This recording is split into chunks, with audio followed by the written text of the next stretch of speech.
البخیل البخیل البخیل البخیل البخیل البخیل البخیل البخیل.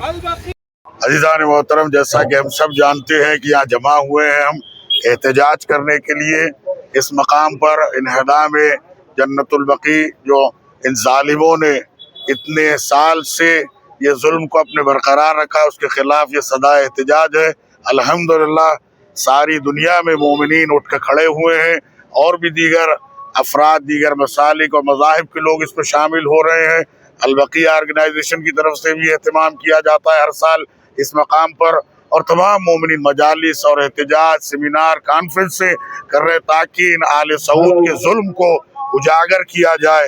آج کتنا ہمارے دلوں پہ زخم لگا ہوا ہے کہ آج ہم دیکھ رہے ہیں سارا مدینہ جگمگاتا ہے، جنت البقیع اپنی غربت کا اعلان کر رہی ہے.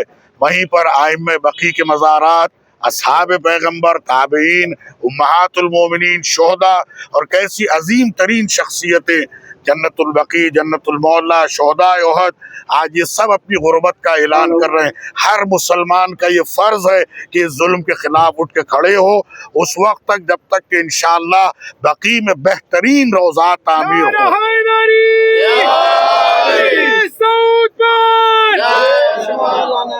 البقیع البقیع البقیع البقیع البقیع البقیع البقیع. ہم تمام مومنین، تمام مسلمین، بلکہ تمام زندہ ضمیر اور آزاد ہر عقل رکھنے والے انسان سے یہ گزارش کرتے کہ اٹھے اور کھڑے ہو اور ان یادگاروں کو دوبارہ اسی شان و شوکت کے ساتھ تعمیر کیا جائے جیسے کہ وہ ہمیشہ سے چمکتے رہے ہیں اور نورانی رہے ہیں. عزیزان محترم، جہاں تک یہ آواز جا رہی ہے آج دنیا بیدار ہو رہی ہے، اور انشاءاللہ وہ دن دور نہیں جب بقیع میں بہترین روضات تعمیر ہوں گے، اور ہمارا احتجاج اس وقت تک جاری رہے گا جب تک کہ روضات تعمیر ہو انشاءاللہ والمستعان. والسلام علیکم ورحمۃ اللہ وبرکاتہ. ایک عظیم الشان احتجاج جو رکھا گیا ہے وہ صرف اور صرف اس وجہ سے کہ اہل بیت اطہار علیہم الصلوۃ والسلام کو،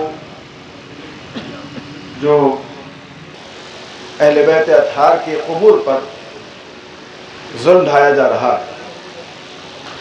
جنت البقیع اسلام کا سب سے پہلا قبرستان کہ جس کو رسول اسلام نے مدینہ منورہ میں جب مسلمانوں کی کثرت ہونے لگی تو ایک جگہ کو وضع کیا کہ یہ مسلمانوں کا قبرستان ہے، اور اس جنت البقیع کا جو قبرستان ہے اس میں سب سے پہلے دفن ہونے والے رسول اسلام کے جلیل القدر صحابی جن کا نام عثمان بن مفعون ہے کہ جن کو وہاں پر دفنایا گیا، اور پھر اس کے بعد وہ تمام ائمہ بقیع، اور پھر ائمہ بقیع میں امام حسن مجتبی اور امام زین العابدین علیہ السلام اور امام محمد باقر علیہ السلام اور امام جعفر صادق کے ساتھ ساتھ آپ کی ہماری شہزادی کونین حضرت فاطمہ زہرا سلام اللہ علیہا صلی اللہ علیہ وسلم،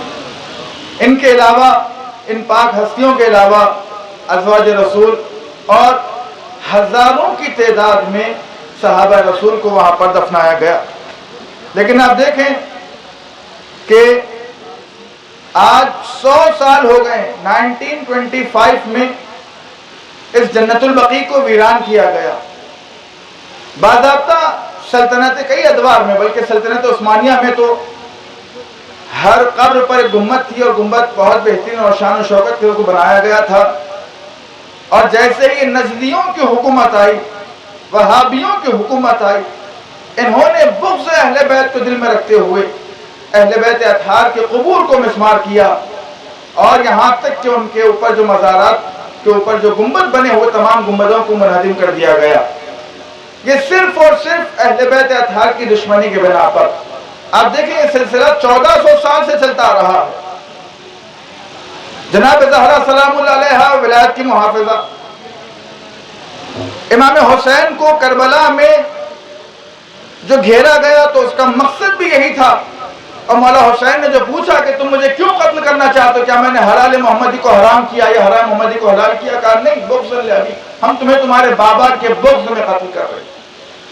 اور بات یہیں تک نہیں, آج 1400 سال گزرنے کے باوجود بھی آج اہل بیت اطہار کے مزارات کو ڈھایا جا رہا ہے تو صرف اور صرف بغض اہل بیت کے سلسلے سے. کیوں؟ اس کی وجہ کیا ہے؟ اگر مان لیا جائے, در حالی کہ آپ دیکھیں تو کئی بڑے بڑے بزرگ شخصیتوں نے اس بات کا اعتراف کیا ہے کہ نہ صرف یہ کہ قبر پر جانا ثواب ہے, ان کے لیے دعا کرنا بہتر ہے, بلکہ ثواب رکھا گیا ہے, سنت رسول خدا بھی ہے.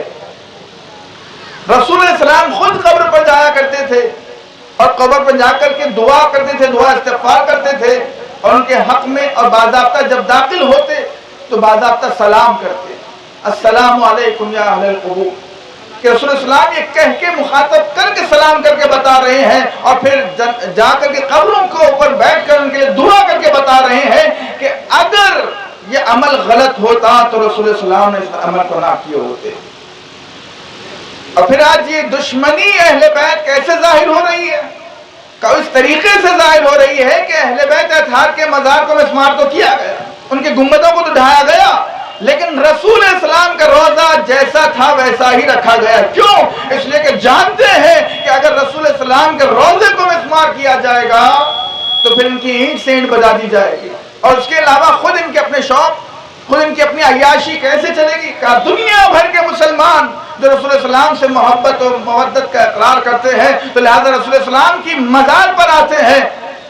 اگر یہ نہیں آئیں گے تو ان کے کمائی کا ذریعہ ختم ہو جائے گا, ان کے شراب کے پیسے نہیں نکل پائیں گے, ان کے عیاشیوں کے لیے, ان کے اخراجات کے لیے پیسے نہیں رہیں گے.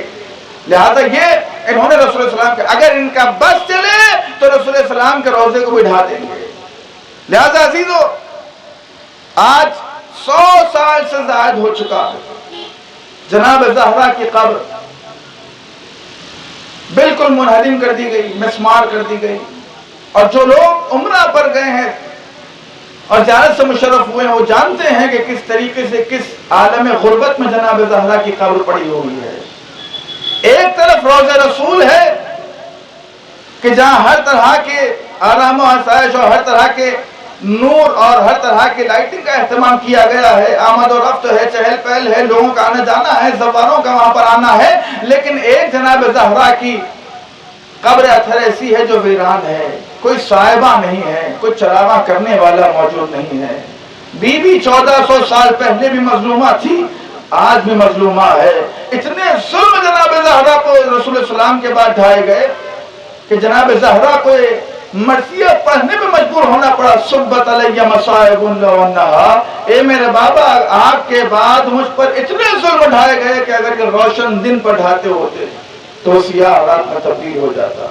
آئیے ہم اسی کے ساتھ حکومت ہندوستان سے یہ کہتے ہیں اور احتجاج کرتے ہیں اور یہاں پر اپنی آواز کو حکومت ہندوستان تک پہنچاتے ہیں, کہتے ہیں کہ وہ سعودی عرب پر اپنا زور بڑھائے اور اس سے کہے کہ وہ جنت البقیع کے تمام مزارات کو اثر نو تعمیر کیے جائیں اور ہمارے دلوں کو سکون پہنچائے.